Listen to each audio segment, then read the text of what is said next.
तुम्हें पोरी అని ఒక హోప్ ఉంది అండ్ শাকিব খানের তুফান সিনেমাটি মুক্তির আগে গুঞ্জন উঠেছিল তুফান সিনেমাটি হবে বলিউড সিনেমা এনিমেলের নকল। যদিও রিলিজ হওয়ার পর এনিমেলের গল্পের সাথে কোনো মিল পাওয়া যায়নি তুফানের, কিন্তু আজকে তুফান সিনেমাটি নিয়ে মুখ খুলতে দেখা যায় এনিমেল সিনেমার নায়িকা রশ্মিকাকে। রশ্মিকা একটি ফেসবুক পোস্টের মাধ্যমে জানায় তুফানে শাকিব খান এনিমেলের রণবীর কাপুরকে নকল করেছে।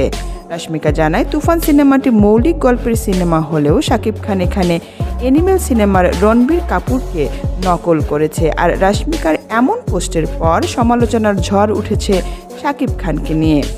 যদিও তুফান দেখে হল থেকে বের হওয়া দর্শক বলছে ভিন্ন কথা।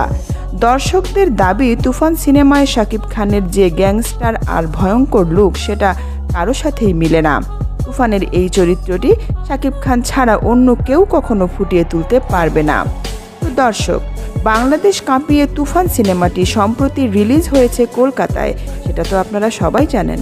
কলকাতার সিনেমা হলগুলোতেও তুফানে তাণ্ডব চালাচ্ছে শাকিব খানের এই মুভিটি।